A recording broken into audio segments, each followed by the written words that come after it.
రాత్రి ఎంతవరకు వెళ్ళాం? 54 పూర్తయింది కదా. వారు ప్రభు అయిన 19వ అధ్యాయము, అపోస్తల కార్యములు 19వ అధ్యాయం 1వ వచనం నుండి 7వ వచనాల వరకు నేర్చుకున్నాం. ఎఫెసు సంఘంలో, ఆ సంఘ కాలంలో పౌలు గారి జీవితంలో జరుగుతున్న ఒక్కొక్క సంఘటనను మనము నేర్చుకుంటా ఉన్నాం. ఆ ఎఫెసు సంఘ కాలానికి వర్తమానికుడు పౌలై ఉన్నాడు. రాత్రి చెప్పుకున్నాం 19వ అధ్యాయంలో, మీరు విశ్వసించినప్పుడు పరిశుద్ధాత్మను పొందితీరా అని అడిగినప్పుడు, అసలు పరిశుద్ధాత్మ పదమే మాకు, పరిశుద్ధాత్మ అనగా ఏమిటో తెలియని వాళ్ళు ఎవరైనా ఉన్నారు ఇక్కడ? అసలు పరిశుద్ధాత్మ అంటే ఏమిటో మాకు తెలియదు, ఆ పేరు ఎప్పుడు వినలేదు. ఉన్నారా? మన ప్రభు అయిన దేవునికి ఇవ్వబడిన 3వ పేరే పరిశుద్ధాత్మ. హల్లెలూయా. దేవుడు 3 విధాలుగా పనిచేశాడు. కొత్త వారు ఉన్నారు కాబట్టి మరి కొంచెం నేను చెప్తాను. దేవుడు 3 విధాలుగా మానవులతో వ్యవహరించాడు. ఆయన సృష్టి చేయకముందు ఆదిలో ఆయన పలకబడిన మాటగా ఉన్నాడు, ద స్పోకెన్ వర్డ్. అందుకే యోహాను 1వ అధ్యాయం 1వ వచనం ఏముందంటే, ఆది అందు వాక్యం ఉండేది. దేవుడు ఆదిలో వాక్యముగా ఉన్నాడు, పలకబడిన మాటగా ఉన్నాడు. దేవుడు, అదే యోహాను అన్నాడు, దేవుడు ఆత్మ కనుక ఆయనను ఆరాధించేవారు ఆత్మతోనూ సత్యముతోనూ ఆరాధించవాలి. మనం ఆరాధించేటప్పుడు ఎందుకు పటాలు ఫోటోలు పెట్టుకోమంటే, ఆయన ఆత్మ కనుక, దేవుడు ఆత్మస్వరూపిగా ఉన్నాడు. ఆయన పరలోకంలో ఉండి మానవులందరినీ ఆయన పరిశీలిస్తా ఉన్నాడు. వివేకము కలిగి దేవుని వెదకువారు కలరేమో అని ఆయన ఆకాశము నుండి నరులను చూసి పరిశీలిస్తున్నాడని వాక్యంలో వ్రాయబడి ఉంది. కనుక లోకంలో ఉన్న మనుషులకు వివేకం ఉండాలి, వివేకము కలిగి దేవుని వెతకాలి. కానీ ప్రస్తుతంలో లోకములు ఎలా ఉందంటే, దేవుడు లేడని బుద్ధిహీనులు తమ హృదయములో అనుకుందురు. అంతేనా? రాత్రి మనం చదువుకున్న వాక్యంలో వచ్చింది, పరలోకంలో ఉన్న దేవుడిని ఆరాధించడం ఏంటి? ఎక్కడో పరలోకంలో ఉన్నాడు, మనం చూస్తున్నాడు, మనం వింటున్నాడు అని చెప్పి కనబడని దేవునికి మనం ఆరాధించడం ఏంటి? కనబడే గుడులు, గోపురాలు, సత్రాలు, ఇంకా ఏవేవో పర్యాటక ప్రదేశాలు ఉన్నాయి కాబట్టి అక్కడికి వెళ్ళి ఆనందించాలి, కానీ అక్కడ దొల్లాలి, అక్కడ పొల్లాలి, కానీ లేనిది ఎక్కడో పరలోకంలో ఉన్న దేవుణ్ణి ఆరాధించడం ఏంటని ఆ మొదటి సంఘకాలంలో ఉన్న యూదులు అనుకున్నారు. హల్లెలూయా. కనుక ఆదిలో దేవుడు ఆత్మరూపిగా ఉన్నాడు. ఆయన కేవలం మాట ద్వారా ఈ ప్రపంచాన్ని సృష్టించాడు. దేవునికి స్తోత్రం కలుగునుగా. కలుగు గాక అంటే ప్రపంచం కలిగింది. సమస్తం ఆయన కలుగు గాక అంటే కలిగాయి. చెట్లు కలుగు గాక అంటే కలిగాయి, నదులు కలుగు గాక అంటే కలిగాయి, నక్షత్రాలు కలుగు గాక అంటే కలిగాయి, సూర్య చంద్రుడు కలుగు గాక అంటే కలిగారు, చేపలు కలిగాయి, పక్షులు కలిగాయి, జంతువులు కలిగాయి. కానీ మానవుని మట్టుకు ఆయన తన చేతితో నిర్మించాడు. హల్లెలూయా. ఎందుకు? వీటన్నిటినీ తన మాట చొప్పున సృష్టించి నరుని మాత్రమే తన చేతితో నిర్మించాడు. ఈయన నరుని చేతితో నిర్మించక ముందు నరుని కూడా మాట ద్వారానే సృష్టించాడు. పలకబడిన మాట ద్వారా ఆదాము నిర్మించబడ్డాడు, కానీ అతడు కనబడ్డు. ఆ యొక్క ఆదామును దేవుడు ఒక మట్టి బొమ్మ తయారు చేసి అతన్ని తీసుకొచ్చి ఇందులో పెట్టాడు. ఇతడు కనబడతా ఉన్నాడు. ఈ కనబడుతున్న ఆదామునకు ఈ మట్టి బొమ్మలకు ఆయన ఆదాము అని పేరు పెట్టాడు. కనుక దృశ్యమైన వాటికి చదువుకున్న వాళ్ళు ఎక్కువ ఉన్నారు. దృశ్యమైన వాటికి పేరు అవసరం, కానీ కనబడని వాటికి పేరు అవసరము. మన బైబిల్ చదువుతుకుపోతే కనబడని దేవునికి కూడా ఆరాధించారని. ఆ మందిరం కాడ ఏం పేరుంది? కనబడని దేవునికి. ఇప్పుడు అప్పుడు సభలు పెట్టినప్పుడు పేపర్లో వేస్తా ఉంటారు వాల్పోతుల మీద, సజీవ దేవుని సంఘం అంట. ఎవరో సజీవమైన దేవుడు అది రాయాలా, వాళ్ళు మెన్షన్ చేయాలా. జీవము గల దేవుని సంఘం అంటాడు ఒకడు, చూచుచున్న దేవుడు అంటాడు ఒకడు. కానీ వాళ్ళకి పరిపూర్ణమైన బయలుపాటు లేకపోవడాన్ని బట్టి వాళ్ళు అలాగా ఉచ్చరిస్తూ ఉన్నారు. కనుక కనబడని దేవుణ్ణి ఎలా ఉచ్చరించాలంటే ఎలోహీం అన్నారు. హల్లెలూయా. ఎలోహీం అనగా సర్వశక్తుడైన దేవుడు. ఆయన అదృశ్యుడిగా ఉన్నాడు కనుక ఆయన ఎలోహీం అని పిలిచారు. కానీ ఆయనకి అనేకమైన బిరుదులు ఉన్నాయి. యెహోవా రఫా, యెహోవా నిసి, యెహోవా షమ్మా, యెహోవా షాలోమ్, యెహోవా అడునాయ్, యెహోవా రుఫేకా, యెహోవా ఎల్ షడాయ్, యెహోవా ఈరే. ఇవన్నీ దేవుని యొక్క ఏంటవి? దేవునికి ప్రజలు తమకున్న ఆత్మావేశంతో దేవునిని వర్ణించి ఉచ్చరించిన పేర్లు అవి. కానీ అది నిజమైన పేరు కాదు. అవునా? మన బిడ్డకు పేరు పెడతాం, కానీ ఆ పేరు పెట్టి పిలవ ఎప్పుడు కొండ, బుజ్జ, చంటి, కన్నా. మరి పేరు ఎందుకు పెట్టావు? పేరు పెడతావు, కానీ ఆ పేరు ఎట్టి ఎప్పుడు పిలవ మిమ్మల్ని. అర్థమైందా? మళ్ళీ ఇంకొక యాడ్ చేస్తాం, ఇంకోటి ఏదోటి, దాన్ని నిక్కినేమ్ అంటాం. మళ్ళీ పేరుకి ఒక నిక్కినేమ్. మీకు ఒక రహస్యం చెప్తున్నాను. బాప్తిజం పొందిన తర్వాత ప్రతి ఒక్కరూ పేరు మార్చుకుంటున్నారు, కానీ దేవుడు తన గ్రంథంలో రాసుకునే పేరేంటో తెలుసా? కొత్త పేరే. కాగా ఎవడైనా క్రీస్తునందున్న యెడల వాడు నూతన సృష్టి, ఇదిగో పాతవి గతించెను, రిమూవ్డ్. నీ పాత జీవితం అంతా రిమూవ్డ్, సమస్తమును కొత్తవాయెను. ఈ కొత్త జీవితాన్ని ఆయన గ్రంథంలో రాసుకుంటాడు. ఇప్పుడు నీ పేరేం రాయాలి? అప్పుడప్పుడు దైవజనులు ప్రేరేపించి పిలుస్తా ఉన్నాడు, కొత్త పేర్లే పిలుస్తున్నాడు, కానీ నీ పాత పేరెట్టి పిలవడం లేదు. అంటే దేవుని రిజిస్టర్లో నీ కొత్త పేరు నమోదైంది, కానీ నీ పాత జీవితం కానీ. పేరే లేదంటే ఇంక జీవితం ఉంటుందా? పేరే లేదు అంటే ఇంక నీ జీవితం అక్కడ ఉంటుందా? అక్కడ ఉండదు. నీవు క్రీస్తులోకి వచ్చిన తర్వాత నీ జీవితం ఎలాగుందో అది మాత్రమే రాయబడి ఉంటుంది. కనుక కనబడని దేవునికి అదృశ్యుడైన దేవుడు, ఆయన అదృశ్యుడిగా ఉన్నప్పుడు ఎలోహిం అని పిలిచారు. ఆ అదృశ్యుడైన దేవుడే శరీరాకారంలో భూమి మీదకి వచ్చాడు. అదే చెప్పుకున్నాం మా యోహాను 3:16, జాన్ 3:16. దేవుడు లోకమును ఎంతో ప్రేమించెను. ఏ దేవుడు? అదృశ్యుడిగా ఉన్న దేవుడు లోకాన్ని ప్రేమించి కాగా తన అద్వితీయ కుమారునిగా. ఆ గాని సాగదీసి పలకండి ఎప్పుడైనా సరే. ఎందుకు సాగదీయాలి? అద్వితీయ కుమారుడు అంటలేదు, అద్వితీయ కుమారుడుగా పుట్టిన వాని యందు విశ్వాసం ఉంచాలి. అంటే దేవుడు అదృశ్యుడిగా ఉన్నవాడు దృశ్య రూపంలోకి వచ్చాడు. ఇప్పుడు దృశ్యమైన ప్రతి దానికి ఏం కావాలి? పేరు కావాలి. అర్థమైంది అనుకుంటాను మీకు. కనుక ఇప్పుడు పుట్టగానే ఏం చేస్తాం? పేరు పెట్టడానికి ఎంత ప్రయాసం, మామూలు ప్రయాసం కాదు. అవునా? దేవునామానికి మహిమ కలుగు. కొంతమంది అవనస్తులు అంటూ విన్నాను నేను, మా పేరెంట్స్ సరైన పేరు అట్లేదండి నాకు, అందుకని వాళ్ళే పేరు మార్చేసుకుంటారు. ఈ ఫేస్బుక్లో వాళ్ళ తల్లిదండ్రులు పెట్టిన పేర్లు ఉండవు చూడండి, వాళ్ళు అనుకున్న పేరు రాసుకుంటారు. అర్థమవుతుందా? కనుక దృశ్యమైన వాటికి పేరు అవసరం. కనుకనే ఇదిగో దేవదూత వచ్చి అంటుంది, ఇదిగో మరియా నీవు పరిశుద్ధ ఆత్మ వలన గర్భం ధరిస్తావు. ఎలా గర్భం ధరిస్తావు? పరిశుద్ధాత్మ ద్వారా నీవు గర్భం ధరిస్తావు.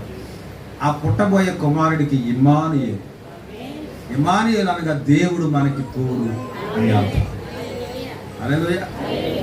ఇప్పుడు పైగా అదృశ్యుడిగా ఉన్న దేవుడు ఇప్పుడు ఎలా వచ్చాడు? కిందకి దృశ్య రూపంలో మనతోడు వచ్చాడు. ఇప్పుడు మొదలెడదామా? మనకు పైగా ఉన్న దేవుడు ఇప్పుడు మనతో ఉన్న దేవుడు. హల్లెలూయా. 33.5 సంవత్సరాల భూమి మీద ఉన్నాడు. ఆయన సర్వ మానవాళి పాపముల నిమిత్తము కల్వరి శిలువలో తన ప్రాణమును అర్పించి తన దేహమును శిలువను మేకులకు కొట్టుకొని ఆయన రక్తమును చిందించాడు. కనుక ఆయన శిలువలో చనిపోయి సమాధిలో పెట్టబడినప్పుడు 3వ రోజున సజీవుడిగా తిరిగి లేచాడు. హల్లెలూయా. ఆయన మరలా మొదటి స్థానానికి వెళ్ళిపోయాడు. అదృశ్యుడైన దేవుడు మరలా అదృశ్యుడిగా పరలోకానికి ఆరోహణమైపోయాడు. ఇప్పుడు అర్థమైందా? ఆయన వాగ్దానం చేస్తాడు, ఇదిగో యుగ సమాప్తి వరకు సదాకాలం నేను మీతో కూడా ఉన్నాను. ఎలా ఉన్నాడు ఆయన ఇప్పుడు మన దగ్గర? ఇక్కడ ఆయన ఉన్నాడని నమ్ముచున్నారా? ఆయన ఉన్నాడని నమ్మితే మీరు డిసిప్లిన్గా ఉండాలి. అవునా? అటు ఇటు తిరగకూడదు, పక్కలతో మాట్లాడకూడదు, దేవుని స్వరమును వినాలి, దేవుని యొక్క వాక్యం వైపే మనసు పెట్టాలి. హల్లెలూయా. కనుక ఆయన ఎలా ఉన్నాడంటే అదృశ్యుడిగా ఉన్నాడు. దానిని పరిశుద్ధాత్మ అన్నాం. ఇప్పుడు అర్థమైందా? పరిశుద్ధాత్మ అంటే ఏంటి? మళ్ళీ మొదటికి వచ్చాను నేను. పరిశుద్ధాత్మ అంటే ఏంటి? దేవుడు అదృశ్యుడిగా మనలో ఉండటాన్ని పరిశుద్ధాత్మ అంటారు. ఈ గ్రహింపు లోకంలో చాలా సంఘాలకు లేదు. పరిశుద్ధాత్మ అంటే ఏదో ఒక స్పిరిట్ వచ్చి మనల్ని ఆవరించినప్పుడు చాలా మంది చెప్తారు, నా వీపు వేడిగా తగిలిందని పాస్టర్ గారు ప్రార్థన చేస్తుంటారు. ఏం తగులుతుంది వేడి? అలా రాసుందా బైబిల్ ఎక్కడైనా? పరిశుద్ధాత్మ మీ మీదకి వచ్చినప్పుడు సర్రమని కాలిపోద్ది మీ వీపు అని రాసుందా? శక్తిని పొందుకుంటారని. అందుకే రాత్రి బాగా పట్టుకున్న వాళ్ళు ఉన్నారేమో అనేనే చెప్పండి. వాక్యాన్ని ఎలా చూడాలంట? లోతుగా పరిశీలించినప్పుడు అది మన చేతిలో జారిపోకుండా ఉండదు. సాతాను దాన్ని జార విడుచుకున్నాడు, దేవుడి అవ్వ దాన్ని జార విడుచుకుంది. దేవుని యొక్క వాక్యాన్ని సరిగా అర్థం చేసుకోక, దాన్ని సరిగా హోల్డ్ చేయలేక ఏమైంది తెలుసా? తన జీవితమే ఓటమి పాలైపోయింది. అక్కడ తాగిందా? మొత్తం ప్రపంచాన్ని ఆమె శాపానికి గురి చేసింది. హల్లెలూయా. కనుక దేవుని యొక్క సారూప్యము మనం పరిపూర్ణంగా అర్థం చేసుకొని మన మైండ్లో పెట్టుకోవాలి. ఎవరైనా అడిగినప్పుడు మనము చెప్పాలి. అర్థమవుతుందా? దేవుడు 3 విధాలుగా మానవులతో వ్యవహరించాడు. ఆదిలో మనకు పైగా ఉన్న దేవుడు 2000 సంవత్సరాల క్రితం ఆయన శరీరాకారంలో భూమి మీదకి వచ్చాడు. ఆయనకి యేసు అని పేరు పెట్టారు. అవునా? ఆ పైన కానీ ఇప్పుడు పరిశుద్ధాత్మ కానీ పేరు లేదు. కారణం ఏంటంటే మనం ఒక సూత్రం ఉంది, అదృశ్యమైన వాటికి పేరు అవసరం లేదు. ఆయన దృశ్యుడిగా ఎప్పుడున్నాడంటే కేవలం 33.5 సంవత్సరాలు. ఆ 33.5 సంవత్సరాల కాలంలో ఆయనకి ఇవ్వబడిన పేరే యేసు. ఒక మానవుడు పెట్టలేదు, ఒక పంతులు గారు పెట్టలేదు, ఒక పాస్టర్ గారు పెట్టలేదు, ఒక యాదకుడు పెట్టలేదు, కానీ దేవదూతల చేత ఇవ్వబడింది. ద నేమ్ ఎంత ప్రశస్తమైన నామం అంటే it is given by the Holy Spirit, పరిశుద్ధాత్మ చేత. హల్లెలూయా. దేవదూతలే తీసుకొచ్చి నామకరణం చేశారు. ఎంత శ్రేష్టమైన నామం యేసు నామం. కనుక ఏదో లోకంలో ఎటకారం చేస్తున్నారు, లోకంలో విక్రిస్తున్నారని చెప్పి మీరేమి సిగ్గుపడవలసిన అవసరం లేదు. మీరు ధరించిన నామము ప్రపంచములో అన్నిటికంటే శ్రేష్టమైన నామం. ఇంతగా మించిన నామం లేదు. హల్లెలూయా. దేవుని నామానికి మహిమ కలుగును.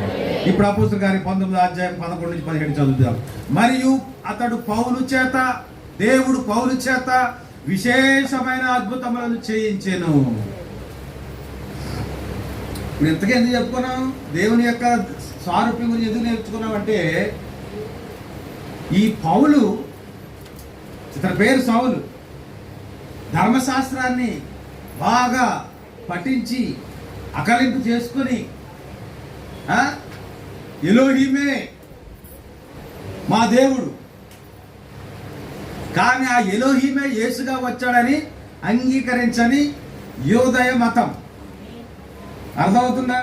కనుక ఎవరైనా ఈ 3.5 సంవత్సరాలు సువార్త చేసి ఆయన నామంలో బాప్తిసం పొందిన క్రైస్తవులు అనబడిన వారు ఎవరైనా ఉంటే వారందరినీ ఏం చేశాడంటే హింసించేవాడు, చెరసాల్లో వేసేవాడు, వాళ్ళ కాళ్ళు చేతులు కట్టి రోడ్ల మీద ఈడ్చుకుంటూ వెళ్ళిపోయేవాడు. స్టెఫనును రాళ్లతో కొట్టి చంపడంలో ప్రముఖ పాత్ర వహించిన వాడు సౌలే. కనుక దేవుడు ఒక దినాన్న దమస్కు పట్టణంలో ఇంకా అక్కడ కొంతమంది క్రైస్తవులు దాక్కుని ఉన్నారని తెలిసి వారిని కూడా హింసించాలని బయలుదేరినప్పుడు దేవుడే దర్శనమిచ్చి ఆ గుర్రం మించి కింద పడిపోయి అడుగుతున్నాడు. ఆయన చూశాడు, కళ్ళారా చూశాడు. దేవునికి స్తోత్రం. ప్రభువా, లార్డ్, హూ ఆర్ యు? దర్శనం లేకే మన బతుకులు ఇలా ఏడుతున్నాయి. ఇలా అంటున్నాను, బాధపడదు. నీ జీవితంలో ప్రభు దర్శనం కలిగితే, ఇదిగో మోషే వలె అగ్ని స్తంభంతో గనక నీవు సహవాసం చేసినట్లయితే నీ బ్రతుకు మారును. అంతేకాదు గాని పరిపూర్ణమైన క్రమశిక్షణలో నీవు నీ ఇంటి వారు ఉంటారు. వాక్య భయమును కలిగి ఉంటారు. దేవుని వాక్యమే నిన్ను క్రమముగా ఉంచుతారు. అన్ని విషయములలో నిన్ను మితముగా ఉంచుతారు. హల్లెలూయా. దేవునికి స్తోత్రం. కనుక ప్రార్థన చేయండి, ప్రభువా నీవు నాకు దర్శనమే. ప్రభువా, దేవుడు ఎలా దర్శిస్తాడు? అమ్మా దేవుడు ఎలా ధరిస్తాడు చెప్పండి.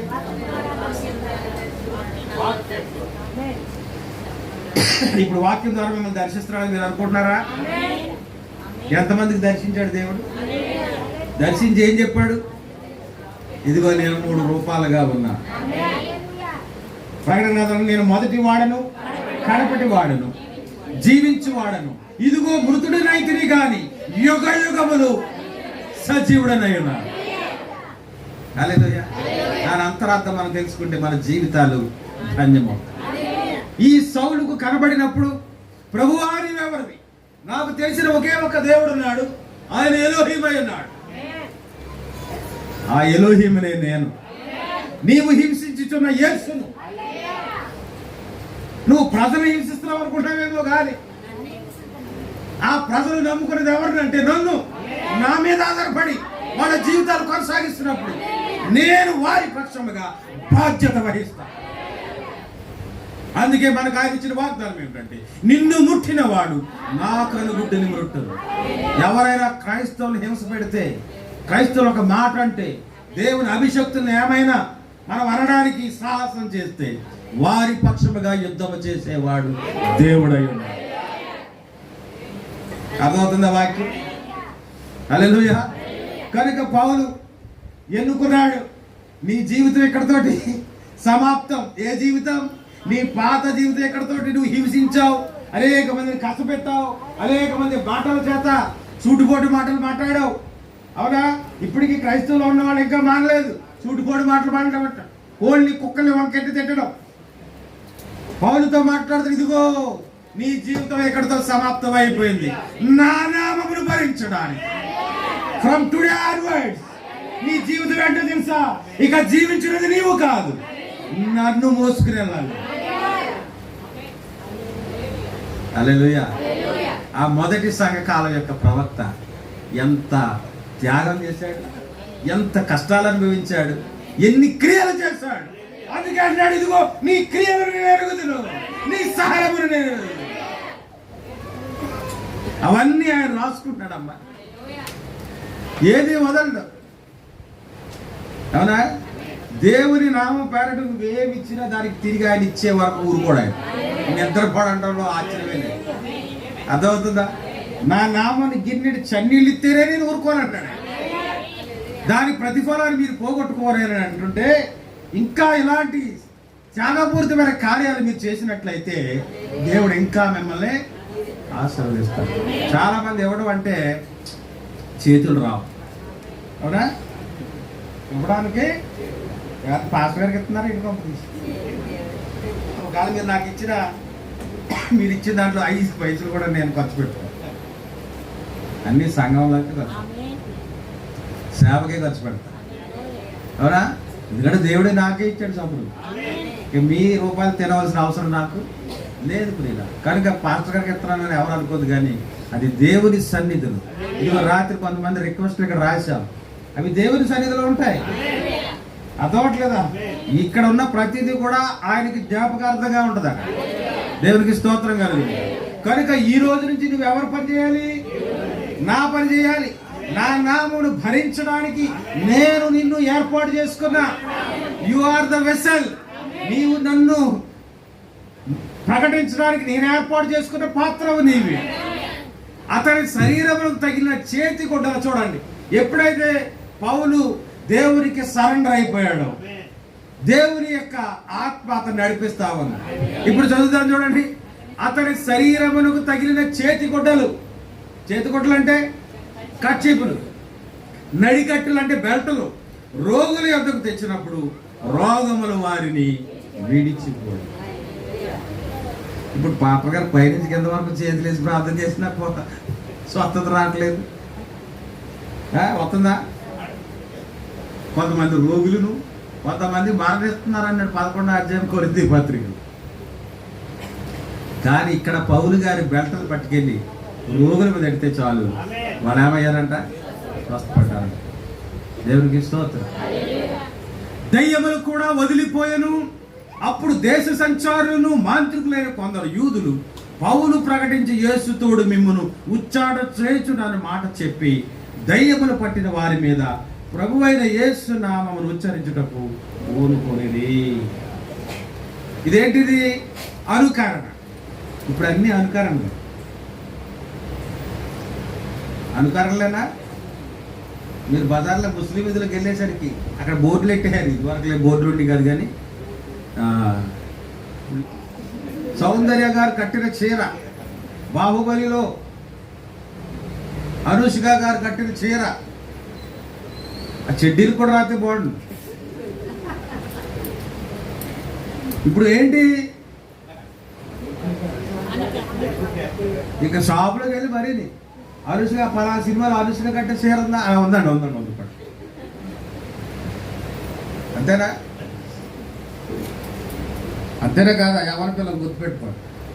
ఈ 16 జేబులు 14 జేబులు ఎక్కడి నుంచి వచ్చాయి? పవన్ కళ్యాణ్ అనుకరణ. అవునా కాదా? అనుకరిస్తున్నారా? ఎవరిని అనుకరిస్తున్నారు మీరు? సినిమా తారం. మీ జుట్టు కూడా, మీ జుట్టును అలంకరించే విధానం కూడా మీకు ఒక మోడల్ ఉంటుంది ఎక్కడో. అవునా? సోగ్గాళ్ళు మంగళ షాపులోకి వెళ్ళి ఇప్పుడు అక్కడ కూర్చుండగానే పెద్ద పెద్ద వాల్ పోస్టుంటే సల్మాన్ ఖాన్ లాగా జుట్టు ఉండాలని కొడుకు. అంతేనా? విజయ్ దేవరకొండలాగా కర్లింగ్ హెయిర్ ఉండాలి. చెప్పండి. ఆడు గీకేసుకుంటున్నారు, పెంచేసుకుంటున్నారు. తల్లిదండ్రులు అడగగలుగుతున్నారు, ఎరా మొన్నే కదరా కొరసగా ఎంచుకుని మళ్ళీ ప్లేట్ పెంచేస్తున్నావు అంటే, వాడి హీరో మనకు తీసేసాడు, ఇటు తీసేసాడు. ఇప్పుడు పెంచుకున్నాడు కాబట్టి ఇడు పెంచేసుకోవాలని. అనుకరణ. క్రైస్తవులకు అనుకరణ తగదు. నువ్వు లోకంలో ఉన్న వ్యక్తివి కాదు, నువ్వు ప్రత్యేకించబడిన దానం. నీకు ఒక ధర్మం ఉన్నది. నువ్వు ఏది కట్టుకోవాలో కూడా వాక్యం ఉంది, ఏది తినాలో కూడా వాక్యం ఉంది, ఏది త్రాగాలో కూడా వాక్యం ఉంది, ఎక్కడికి వెళ్ళాలో ఎక్కడికి వెళ్ళకూడదో కూడా వాక్యం ఉంది, ఏది చెయ్యాలో ఏది చెయ్యకూడదో వాక్యం. ఇంకేంటి నీకు లోటు?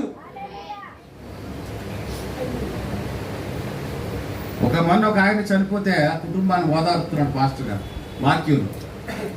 అవును, యజమానికి చనిపోయాడు కాబట్టి మరి ఇప్పుడు నిరాశ్రయాలుగా ఉంటారు. ఇంతవరకు ఒక మెయింటెనెన్స్కి అలవాటు అయి ఉంటారు. ఇప్పుడు ఇబ్బందులు ఉంటాయి, కష్టాలు ఉంటాయి, సమస్యలు ఉంటాయి. దానిని వాళ్ళు అడ్జస్ట్ చేసుకోవాలి. అవునా? ఇప్పుడు సడన్గా యజమానుడు పోయినప్పుడు కుటుంబంలో కొన్ని ఒడిదుడుకులు వస్తుంటాయి, సమస్యలు వస్తుంటాయి, ఆర్థికమైన ఇబ్బందులు వస్తుంటాయి. బిడ్డలు చదువుకుంటారు, వాళ్ళకి ఫీజులు కట్టాలి. ఎక్కడి నుంచి తెచ్చి కడతారు తల్లి? కుటుంబం అంతా యజమాని మీద ఆధారపడి ఉంటారు. కానీ అసలైన యజమానుడు ఎవరో తెలుసా? మన దేవుడు. హల్లెలూయా. కనుక మన దేవుడు మనకి అన్ని చక్కబెట్టాడు ఆయన. అవునా? ఇప్పుడు గూగుల్లోకి వెళ్ళి అడుగుతారు, గోంగూర మటన్ ఎలా వండాలి? అవునా?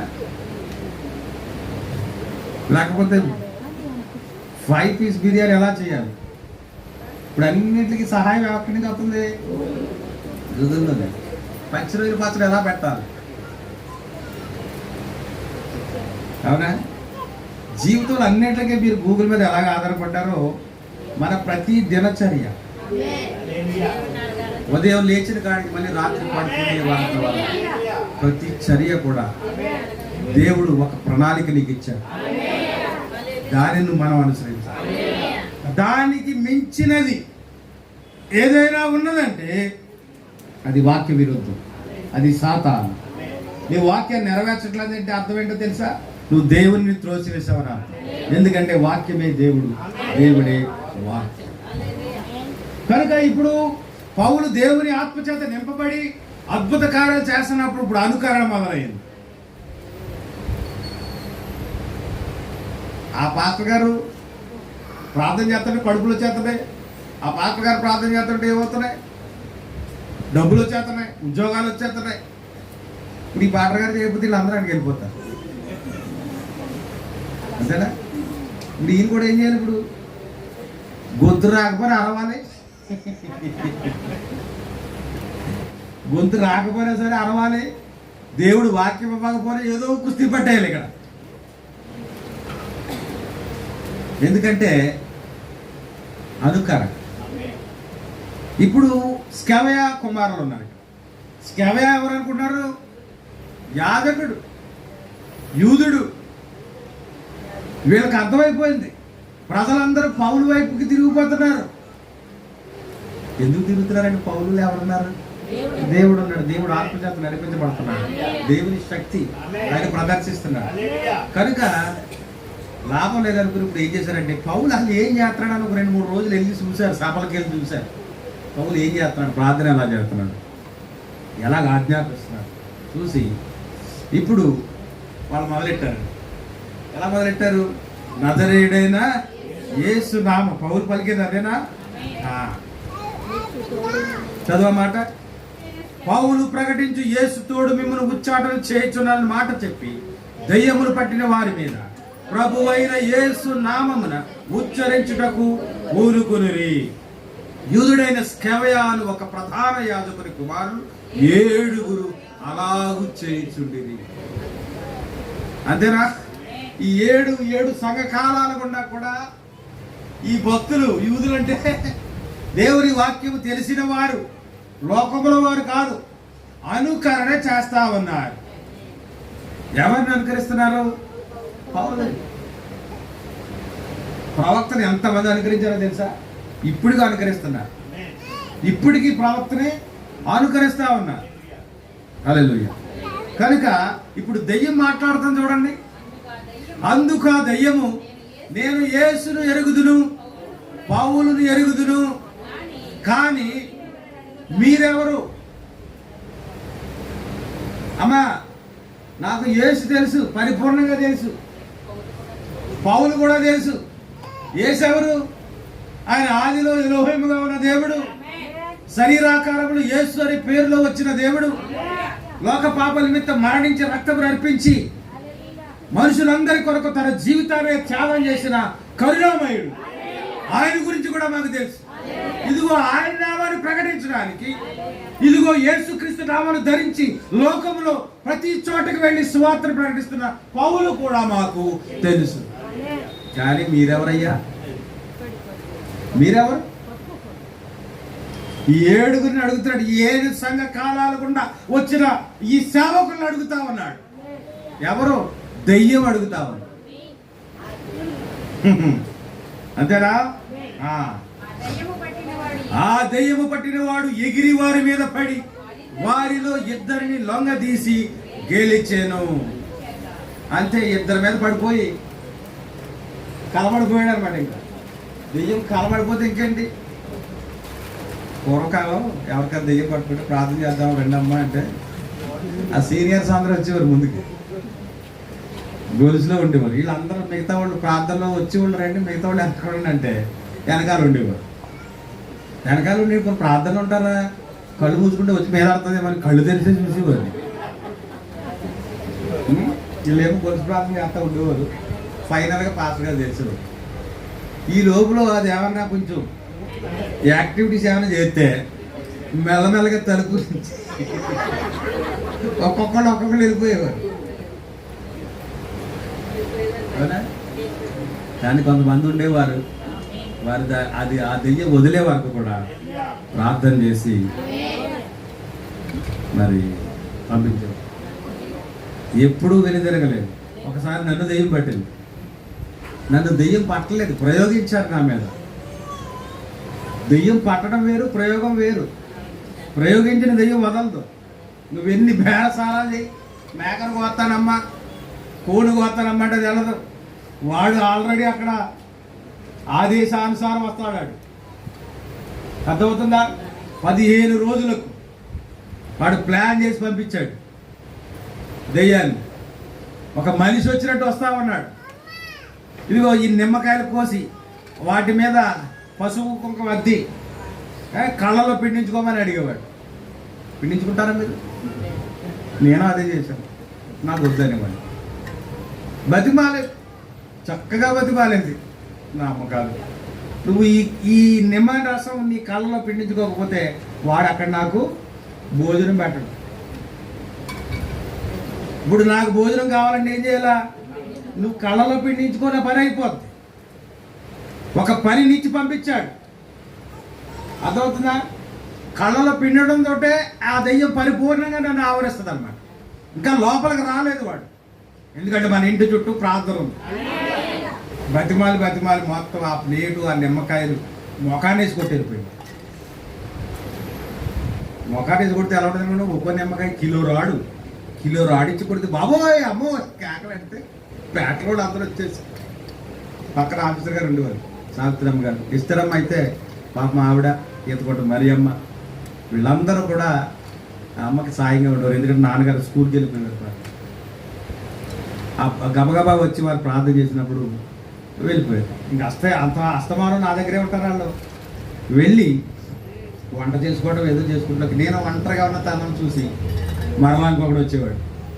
ఈసారి నిమ్మకాయలు కాదు, ఈసారి ఏంటో తెలుసా? కోడిగుడ్లు పెట్టి నేల మీద తొక్కమనేవాడు. ఇవేం చేయదు, వాటిని తొక్కంతే చాలు, నా పని అయిపోద్ది. నాకు అప్పగించిన డ్యూటీ పరిపూర్ణంగా నేను చేసినట్టు అవుద్ది అనమాట. అప్పుడే నాకు వాడు భోజనం పెడతాడు.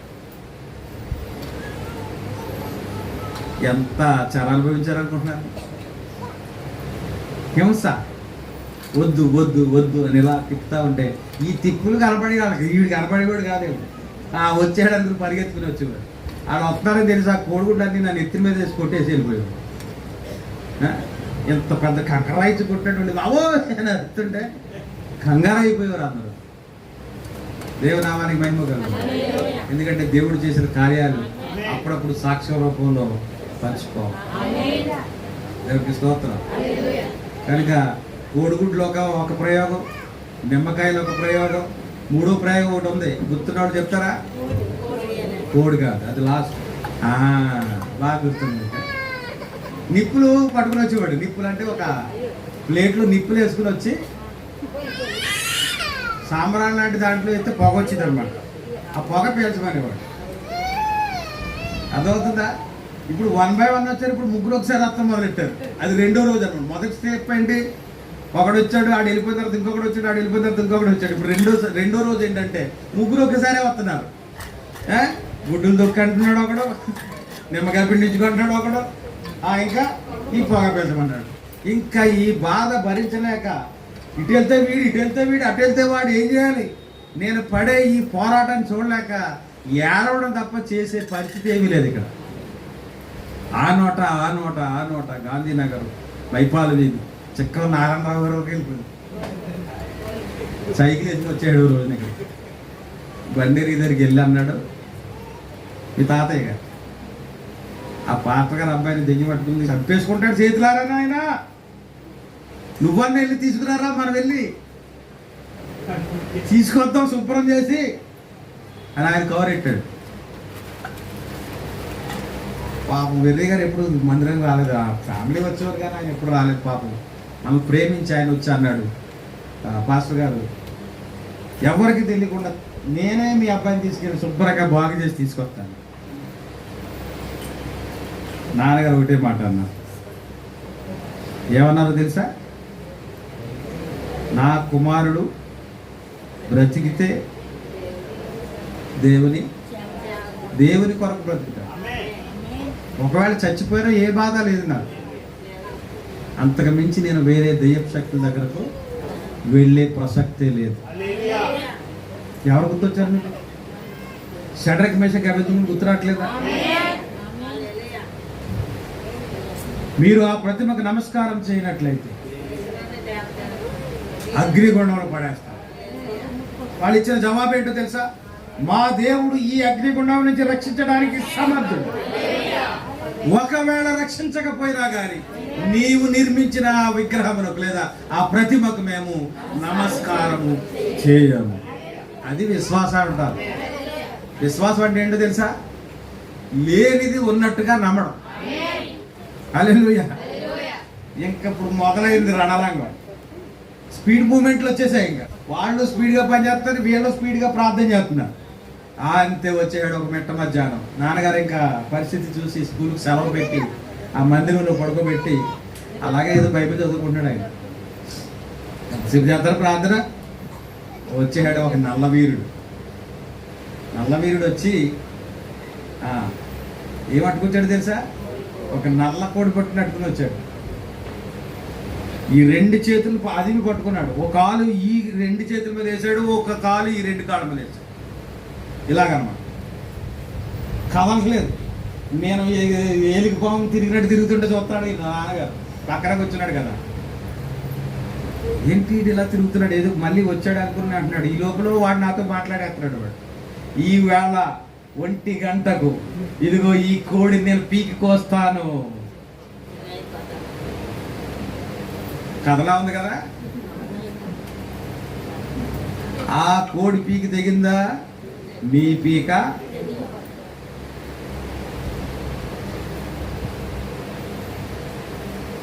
ఒక్క దెబ్బ కొట్టాడు. ఆ కోడిని ఇచ్చుకున్నాడు. అన్నీ కొట్టడాలే. ఇంకా చూడండి, నేను వేసిన అరుపులు కేకలు అవతల బుచ్చిగారు వాళ్ళు కూడా వచ్చాయి. కానీ వాళ్ళకి నమ్మకం, వాళ్ళకి తెలుసు ఇక్కడ సంఘంలో జరిగే కార్యాలు వాళ్ళకి తెలుసు కాబట్టి. అంతకుముందే దబేదార్ గారు కూతురు దెయ్యాన్ని పారదోలేం కదా, అవన్నీ తెలుసు కాబట్టి ఏం కాదు, వాళ్ళ కొడుకుని బాగు చేసుకుంటారనే ఒక నమ్మకం ఉంది. వాళ్ళకి అర్థం చూస్తున్నారు అంతే ఏం జరుగుతుందని. ఆ రాత్రి సంఘం అంతా ఉపవాసం ప్రకటించారు. మమ్మల్ని ప్రేమించి సంఘం అంతా వచ్చారు. ప్రార్థన మొదలైంది. పాటలు పాడారు, ఒక్కొక్కరు ప్రార్థన చేస్తున్నారు. అంతే ఆనందరావు వద్దు వచ్చినట్టుకుంది. వచ్చేసాడు. 1 గంట అన్నప్పుడు 12 గంటలకి వచ్చేసాడు. వచ్చేసి మొదలెట్టాడు. ఒక్కో ఏక లాగుతున్నాడు. కోడి రెక్క ఇలా గిరిచేస్తే ఇంక నా చెయ్యి పని చేయట్లేదు. ఇలాగా వాడు ఏం చేస్తుంటే ఆ కోడికి ఏం చేస్తుంటే అది నాకు అప్లై అవుతుంది. ఈ రెక్క ఇరుస్తుంటే ఈ రెక్క ఇలాగా అయిపోయింది. ఆ కొడుకు మా బాబు ఏడిసేస్తాడు. పాప ప్రార్థన చేసేస్తాడు. కానీ ప్రభువా నా కుమారుని బ్రతికిందని ప్రార్థన చేస్తాడు. అది ప్రయోగం వలన అది శక్తి. మనం చెప్పాను కదా, దేవుని శక్తి లోకంలో ఎలా వెళ్తుందో దెయ్యపు శక్తి కూడా అంతే వేగంగా. వాడికి సమయం లేదు కాబట్టి వాడికి ఉన్న కొద్ది సమయంలోనే మితిమీరిన వేగంతో వాడు కార్యాలు చేస్తాడు. కాళ్ళు ఇరిసేసాడు, కాళ్ళు పని చేయట్లేదు. ఆ ఈకలన్నీ లాగేశాడు. ఒళ్ళంతా ఏంటో బాధ. అక్కడ వరకే నాకు తెలుసు అంతే. ఆ కోడి పీక కోసేసాడు, నా పీక తెగిపోయింది. రక్తమే అయిపోయింది. అంటే ఇంకా నా దేహంలో కదలికలేదు. ఇంక నేను కదలకపోతే ఎలా ఉంటుంది సంఘం? ఒకసారి ఆలోచించండి. గోల గోల గోల గోల. కానీ ప్రార్థన ఎవరో మానట్లేదు. ప్రభువా ప్రభువా. మరలా ఎప్పుడు వెలుగు వచ్చిందంటే 1 గంటకి వెలుగు వచ్చి ఇలాగ అనుకుంటాను నేను. మీరు నమ్ముతారా? బిందెడు నీళ్ళు తాగాను నేను. ఈ బాటిల్ తెచ్చుకుంటాను, మళ్ళీ బాటిల్ ఎలాగే వెళ్ళిపోద్ది. ఏదో ఒక్క నీళ్ళు తాగుతాను తప్ప బిందెడు నీళ్ళు తాగలమా? ఆ లేచి బిందెడు నీళ్ళు తాగాను నేను. అప్పుడు సాక్షులు ఎవరైనా ఉన్నారా ఇక్కడ? అదిగో మీరమ్మ. ఇంకా ఏదో నన్ను అడగాల ప్రయత్నం చేత కానీ చెప్పే స్థితిలో నేను లేను. నోట్లోంచి మాట రావట్లేదు. అప్పుడు మొత్తం మీద వీడు బ్రతికాడు అనుకున్నారు. అలాగ ప్రార్థన 1 by 1 చేసి 3-3:30 ప్రాంతంలో లేచి అప్పుడు చెప్పని జరిగింది ఏంటని. చూసారా దేవుడు ఎంతవరకు కృపనిచ్చాడంటే అన్నీ మన జీవితంలో జరిగాయి. వాడు ఏం చేసినా అన్నీ నాకు జరిగాయి. కానీ ఆ చివరిలో ఆ కోడి చచ్చిపోయింది కానీ నేను బ్రతికాను. ఇప్పుడు చెప్పండి, బ్రతికించిన దేవుడికి ఏం చేయాలి అమ్మా? ఇప్పుడు అదే చేస్తున్నాను. అర్థమైందా? ఇప్పుడు అదే చేస్తున్నాను నేను. నీవు నన్ను బ్రతికించును, నేను నిన్ను స్తుతించాను. బ్రతుకు కాలం అంతా ఆయనకు సాక్షిగా బ్రతకడం. పౌలు అదే చేశాడు. దేవునికి స్తోత్రం. కనుక ఇప్పుడు దయ్యం అంటుంది, యేసుని ఎరుగుదును, పౌలుని ఎరుగుదును, మీరెవరు? మేము యేసు నామమందు విశ్వాసం ఉంచిన దేవుని బిడ్డలమని చెప్పగలుగుతున్నావా? అలాగే చెప్పమంటే వెంటనే వాడు ప్రశ్న చిట్టా ఉంది వాడి దగ్గర. నువ్వు దేవుని నమ్ముకుంటే ఈ పని ఏంటి? నువ్వు దేవుని వెంబడిస్తుంటే ఈ కార్యం ఏంటి? నీవు దేవుని నమ్ముకుంటే ఈ స్థితి ఏంటి? ఇక నిన్ను కుక్క చెప్పినా కూడా వాడు వేసే ప్రశ్నలు నీ దగ్గర సమాధానం లేవు. అర్థమవుతుందా? నువ్వు యేసుని నమ్ముకోవాలంటున్నావు, సినిమా హాల్ ఎందుకు కనబడుతున్నావు? నువ్వు యేసుని నమ్ముకోవాలంటున్నావు, ఎర్రవద్ద గారు ఎందుకు కనబడుతున్నావు?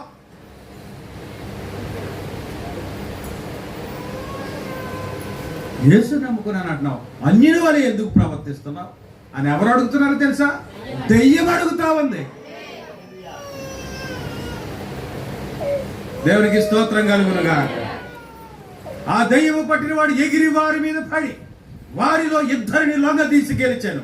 అందుచేత వారు దిగంబరులై గాయము తగిలి ఆ ఎంట నుండి పారిపోయి. మనం సంగతి చెప్పాను కదా, 30 మంది పాసలు ఒక దెయ్యాన్ని పారదారిపోయారు. ఈవేళ క్రైస్తవ సమాజం ఎలా ఉందో చూడండి. పాటలు అయితే పాడేస్తారు. మోసే ప్రార్థించగా మందనాలు కురిపించితివి,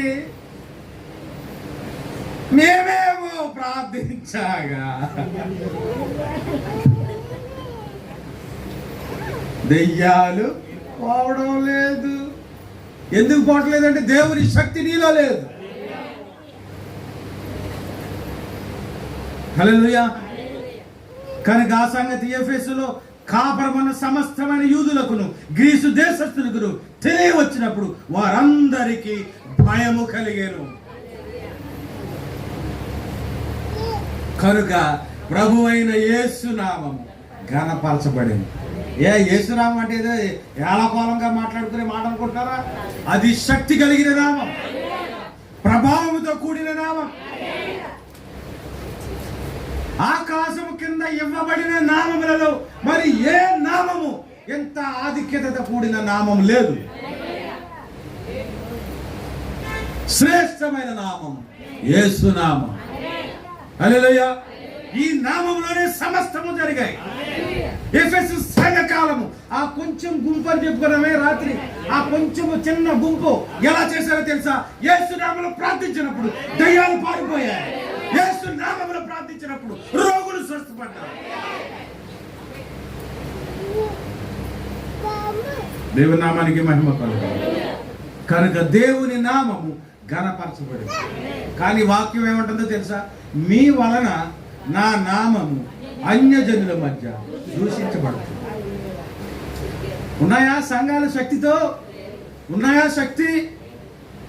క్రీస్తు కనబడుతున్నాడా సంఘాల్లో?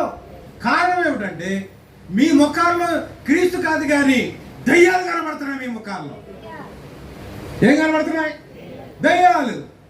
అందుకే ప్రవక్త అంటున్నాడు, ఈ పౌలు అంటున్నాడు, క్రీస్తు సారూప్యం మీ యందు ఏర్పడే వరకు నాకు ప్రసవ వేదన వస్తున్నాడు. మగోడికి ప్రసవ వేదన ఏంటి? ఒక ప్రసవ వేదన పడే స్త్రీ ఎంత వేదన పడుతుందో అంత వేదన మిమ్మల్ని బట్టి నాకు కలుగుతా ఉంది.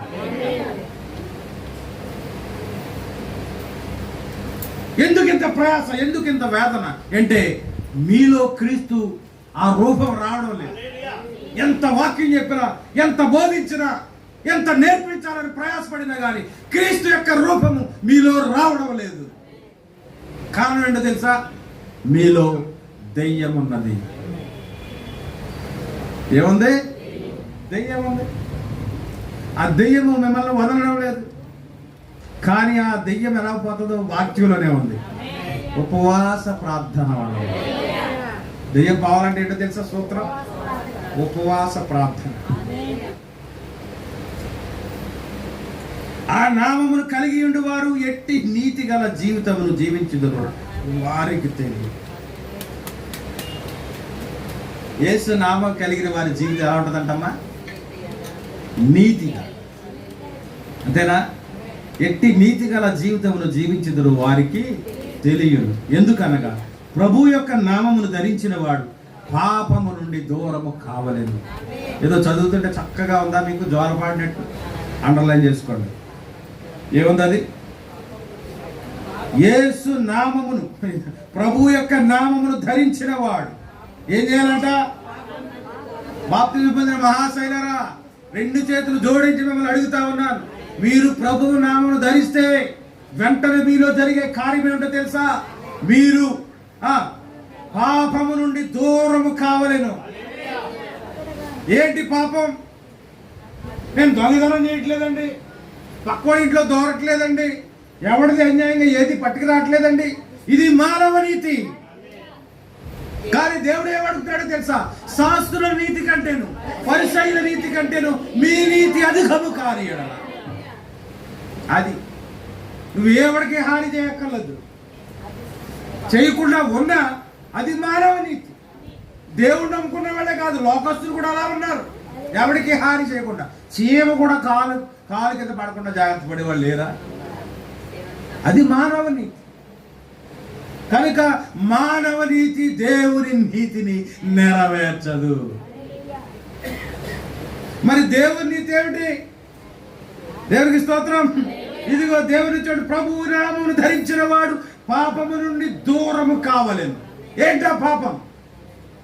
ఆజ్ఞాతిక్రమమే పాపం. ఏంటి ఆజ్ఞ?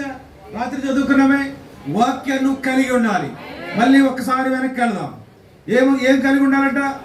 వాక్యమును పట్టుకున్నప్పుడు 53 వాక్యమును ఆయన నామమును పట్టుకున్నప్పుడే శత్రువు మన వలె వరద వలె వెంటాడును.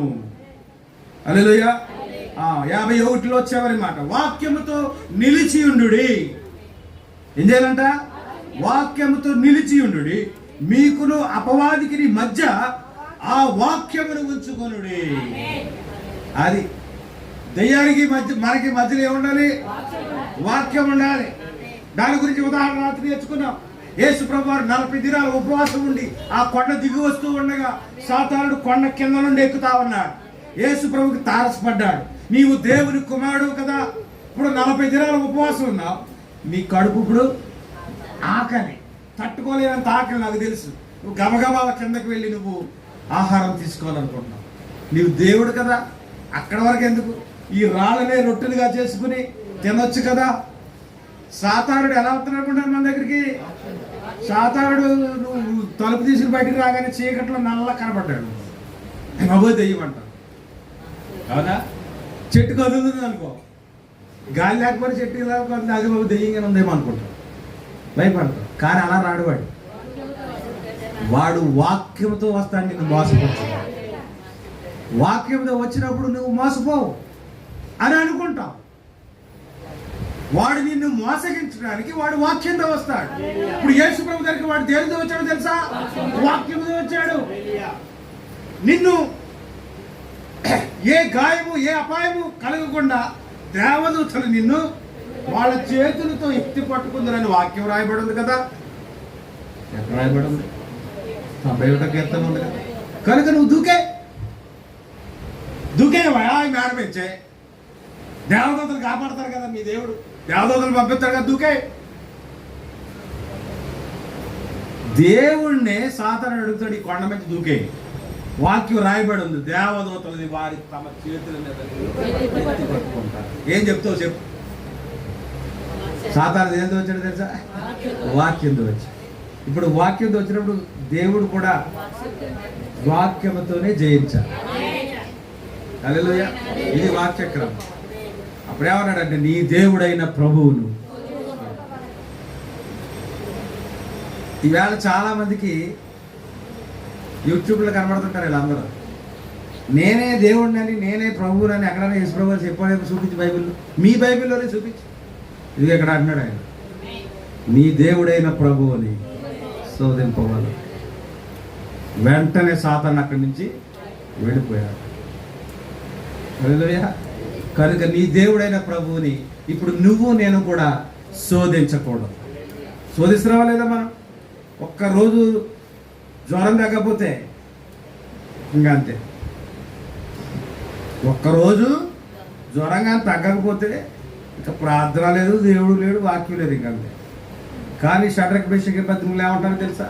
మా దేవుడు ఈ సమస్య నుండి మమ్మల్ని తప్పించగల సమర్థుడు. దేవుల్లో ఏ లోపం లేదు. ఒకవేళ మాలో ఏదైనా లోపం ఉండి మేము రక్షించబడకపోయినట్లే ఆ నేరం మా దేవుని మీద మేము వెయ్యం. అలాగని దేవుని మేము వదిలిపెట్టాం. అర్థమవుతుందా సంగమా? కానీ నీకు జ్వరం తగ్గకపోతే, ఒక ఆయన చనిపోయాడు, ఆ కుటుంబం అంతా ఇప్పుడు లోకంలో ఉంది, పరిపూర్ణంగా లోకంలో ఉంది. కారణం ఏంటరా? మీరు గుడికి రావట్లేదు, దేవుని మందిరానికి రావట్లేదు అని అడిగితే ఏం చెప్తారో తెలుసా? కొడుకులు ఏం చెప్తారు?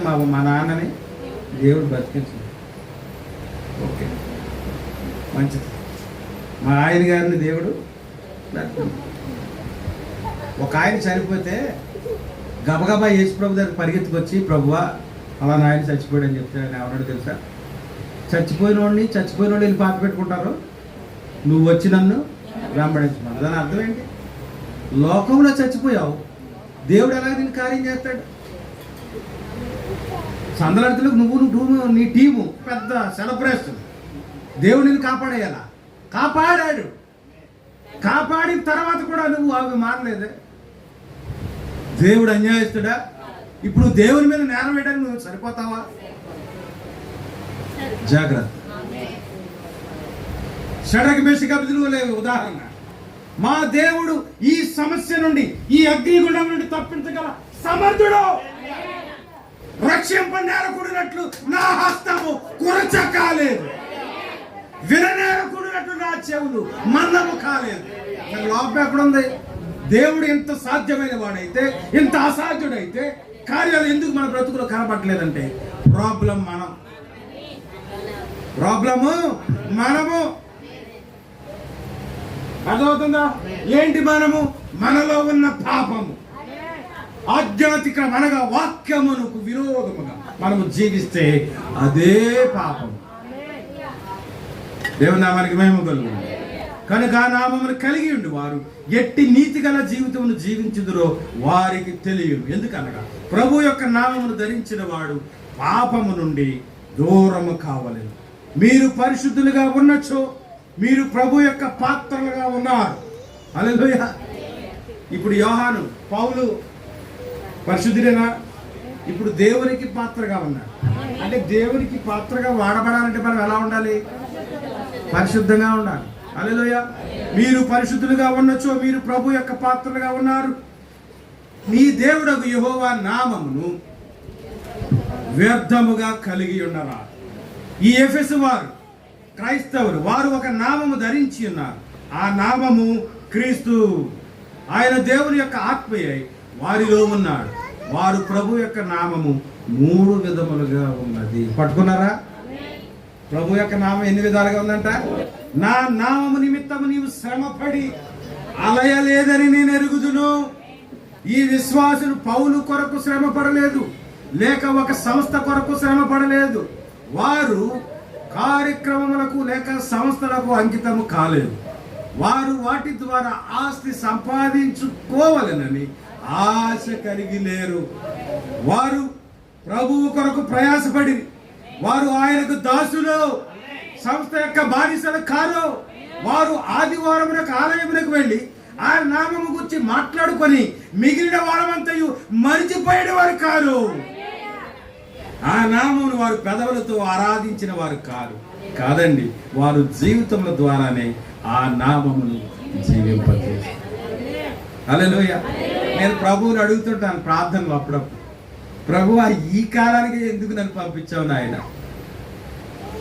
నా తండ్రి బ్రతుకుండగానే ఏదో ఒక చోట్లో ఎక్కడో చోట సేవ చేసుకుంటూ సరిపోను కదా, ఇప్పుడు ఎందుకు నన్ను ఈ కష్టాలు పాలచేసి అందరూ నన్ను నిందించేలాగా, అందరూ నన్ను అవమానించేలాగా ఎందుకు నాయన ఈ సమయంలో ఉంచారు? ఇవాళ పాస్టర్ ఎలా ఉన్నారు తెలుసా? కారు లేని వర్తమాన పాస్టర్కి రావడం ఉంటుందని చెప్పండి. అందరికీ ఎట్టుగాలే. ఇన్ఫీల్డ్ లేని పాస్టర్, ఇప్పుడు కారు ఉంది, మరి ఇన్ఫీల్డ్ ఎందుకు? ఇన్ఫీల్డ్ ఎక్కడ తగ్గట్లేదే. ఎవరు డినామినేషన్ పాస్టర్లా? కానీ ఆనాటి కాలపు సేవకులు, ఎఫెసు సంఘ కాలం ఎలా ఉందో చూడండి, ముగించేస్తాను. ఇతరుల వరకు మీరు సమయం అయితే వాళ్ళు దేవుడు వాక్యం వారితో మాట్లాడును గాక. వారు కార్యక్రమములకు లేక సంస్థలకు అంకితం కాలేదు, సంస్థకు అప్పుడు పోలేదు. ఒకప్పుడు సంస్థల వైపు చూడొద్దని చెప్పిన మీరే ఇప్పుడు ఎవరి వైపు చూస్తున్నారో తెలుసా? సంస్థల వైపే. ఎవడు సహాయం చేస్తాడా? ఎవడు ఇల్లు కట్టుకోవడానికి డబ్బులు ఇస్తాడా? ఎవడు కారు కొనుక్కోవడానికి డబ్బులు ఇస్తాడా? లోపం ఎక్కడుంది? వాక్యాన్ని నమ్మేవా? వాక్యాన్ని నమ్మితే దేవుడు నన్ను పోషిస్తాడని విశ్వాసంలో నిలబడు. నీతిమంతుడు విశ్వాస మూలముగా జీవించడనే వాక్యాన్ని నువ్వు నమ్మినట్లయితే, నేను నమ్మానయ్యా, నా గురించి నువ్వు ఎన్ని నెగిటివ్ గా చెప్పుకున్నా నాకు అభ్యంతరం లేదు. నేను నమ్మి 2,50,000 రూపాయల జీవితాన్ని వదిలొచ్చాను. విశ్వాసం నాదా నీదా? వస్తావా? మాట్లాడుకుందాం. విశ్వాసం నీదా నాదా? సంస్థల వైపు వారు చూడలేదు. వాటి ద్వారా ఆస్తి సంపాదించుకోవాలని ఆశ కలిగి లేరు. ఎవడు ఫారినర్స్ వస్తే డబ్బులు ఎవడతారు? జనరల్గా ఫారినర్స్ ఎవరైనా విదేశాల నుంచి సేవకులు వస్తే ఆ వెళ్ళిన సంఘంలో ఉన్న ఏ లోట్లు ఉన్నాయో చూసి వాళ్ళు అది వాళ్ళు ఇచ్చి వెళ్ళిపోతారు. కానీ మన సంఘానికి వచ్చేవాడు నేను ఇస్తున్నాను కాను.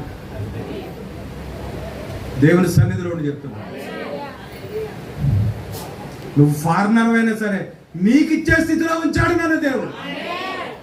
కారణం ఏంటంటే నేను నమ్మిన దేవుడు సిగ్గుపడనయ్యాడు. దేవుని నామానికి మహిమ కలుగుతుంది. సంస్థ యొక్క బానిసలు కారు. వారు ఆదివారం ఆలయములకు మాత్రమే వెళ్ళి ఆ నామము గురించి మాట్లాడుకొని మిగిలిన వారం అంతయు మర్చిపోయేది వారు కాదు. హల్లెలూయా, దేవునికి స్తోత్రం. వారం అంతా బ్యాగ్ బజార్ వేసుకుని డిక్కీలో పెట్టెట్టుకుని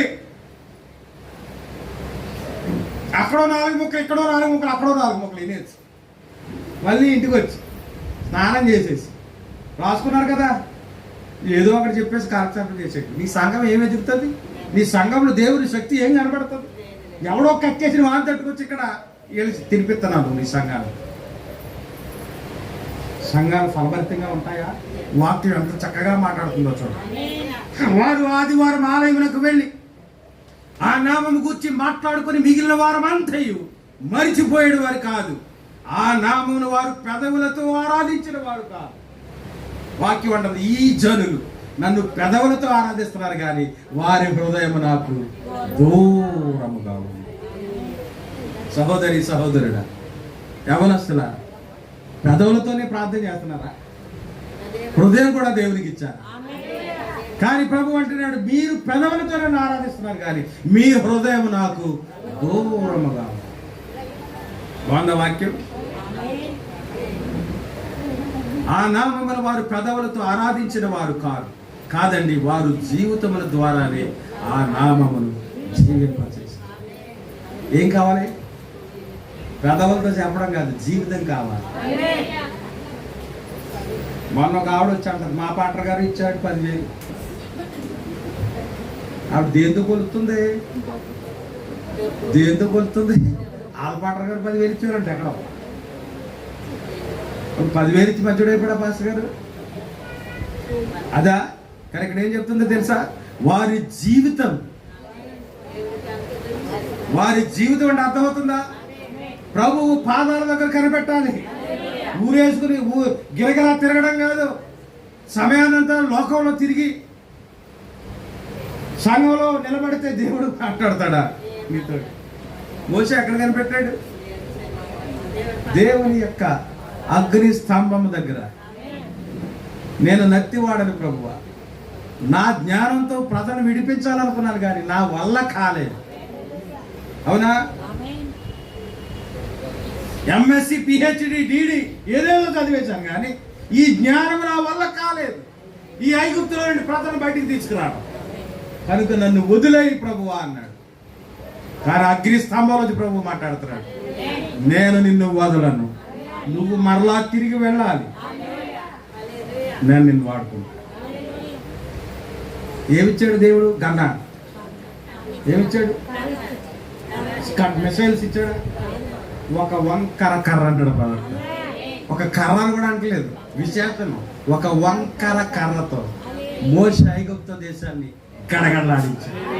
మోషే తన కర్ర చాపినప్పుడు సముద్రం పాయలై, మోషే తన కర్ర చాపినప్పుడు మిన్నులు వచ్చాయి, వడగళ్ళు కురిశాయి, ప్రతి ఇంటిలో తొలిచూలు బిడ్డ సంహరించబడ్డాడు. ఇవన్నీ కేవలం ఒక వంకర కర్రతో చేశాడు. ఆ వంకర కర్ర ఏంటో తెలుసా? మన ప్రభు వేలాడిన ఆ శిలువ. దేవుని నామానికి మహిమ కలుగును. ఆ శిలువలోని శక్తి మోషేకి ఇవ్వబడింది. కనుక పాత నిబంధన అంతా కూడా ఛాయగా నీడ కావాలి. మోషే అరణ్యంలో సర్పం ఎత్తాడు.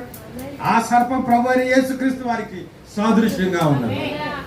లోకమంతా పాపముతో ఏ భేదము లేదు, అందరూ పాపం చేసి దేవుడు అనుగ్రహించి మహిమను పొందలేకపోతున్నారు.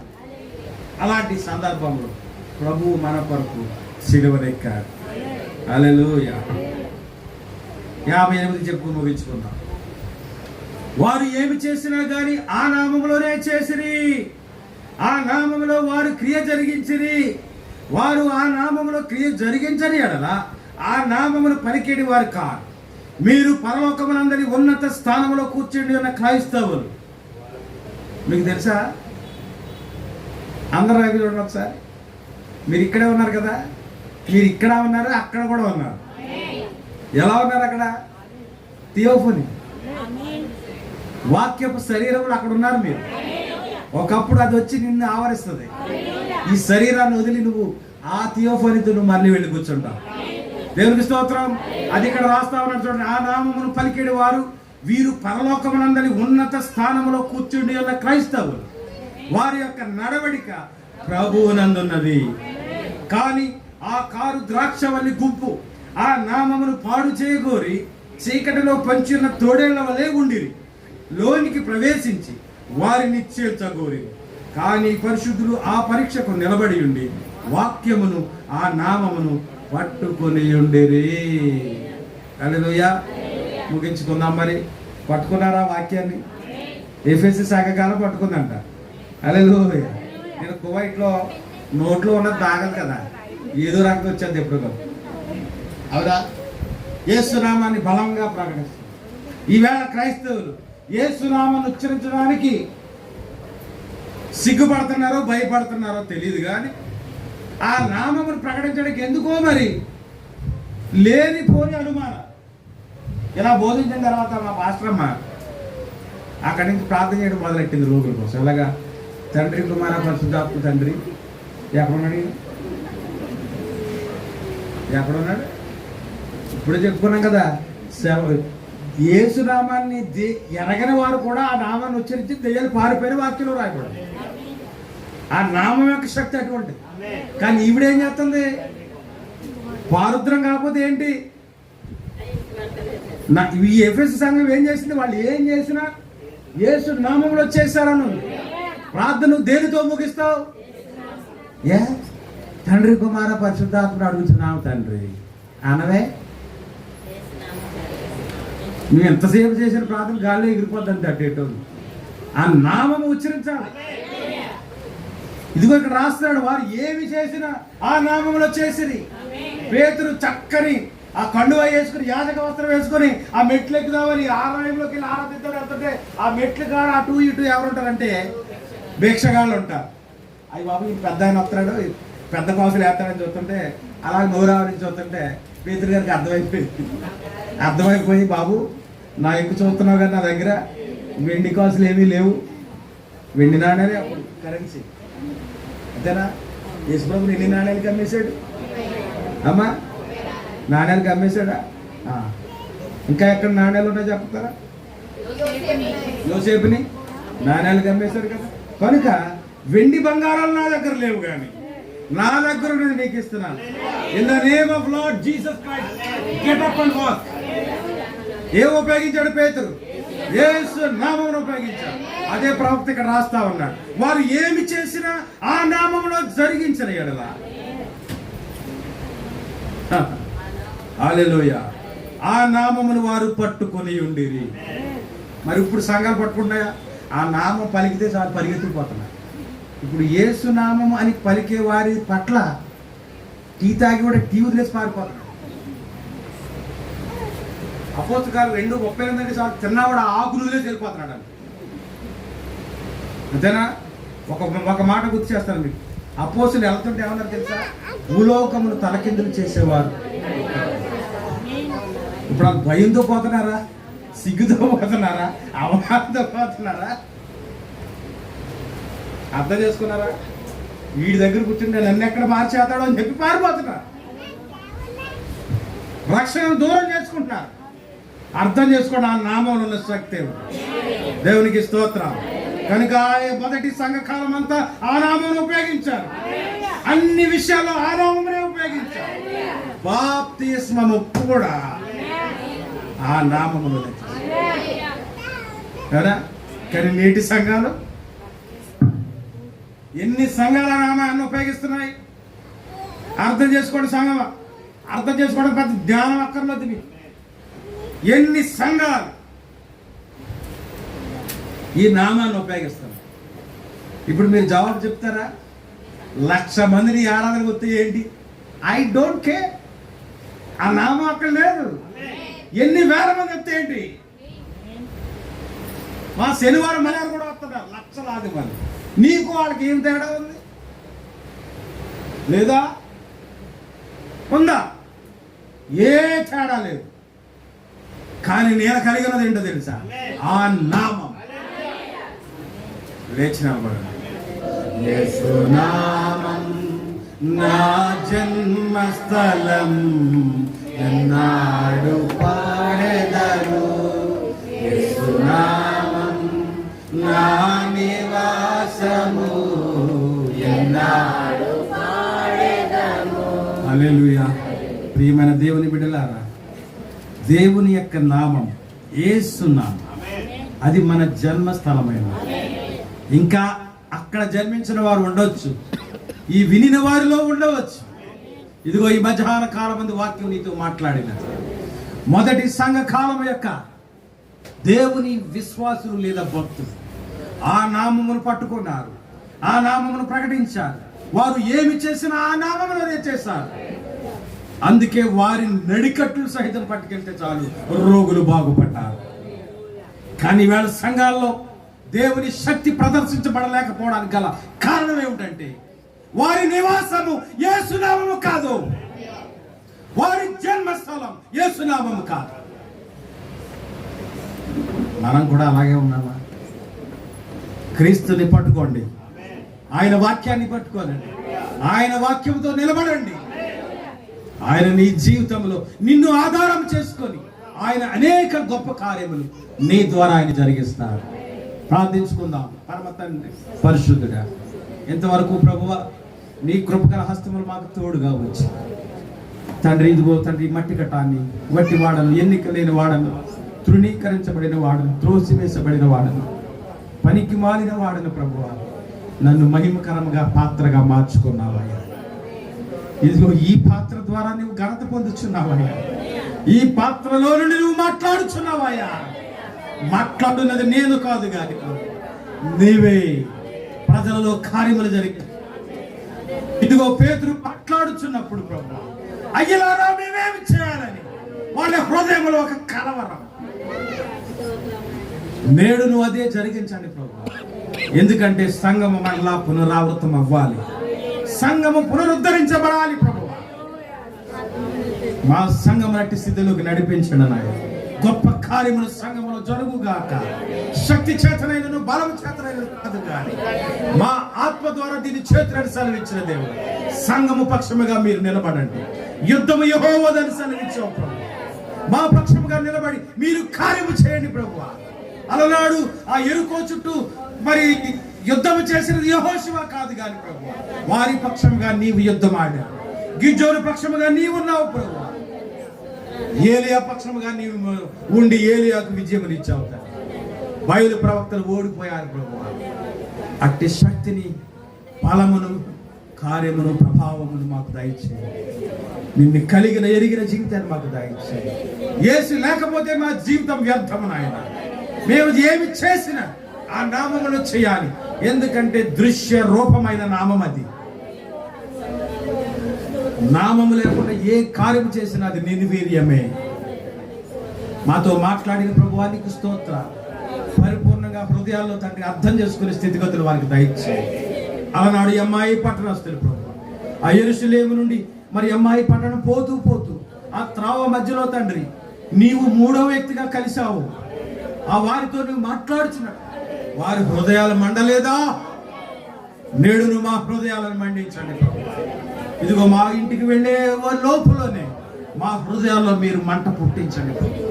ఇదిగో మా లోపములు మేము సరి చేసుకొని తిరిగి మరలా యథాస్థానంలో నిలబడే భాగ్యం అనేకులకు మీరు దయచేయండి తండ్రి. వాక్యంను త్రోసివేసినటువంటి అవలాంటి జీవితం కాదు కానీ వాక్యాన్ని పట్టుకొని వాక్యాన్ని కలిగి ప్రభువ విజయం పొందుకునే భాగ్యం సంఘానికి మీరు దయచేయండి. విన్న ప్రతి ఒక్క హృదయాన్ని మీరు తాకండి. వారి హృదయాలని ఆత్మకార్యం జరిగించండి. యేసు శ్రేష్టమైన నామములో ప్రార్థించుచున్నాను తండ్రి. ఆమేన్. ప్రభువైన యేసుక్రీస్తు వారి యొక్క కృపయు, ప్రేమయు, సమాధానము, ఐక్యత, ఆశీర్వాదము, ఆనందము, అభివృద్ధి ఈ దీన చిన్న సంఘం మీద ఆయన ఎల్లప్పుడూ ఉంచును గాక. Amen. God bless you all.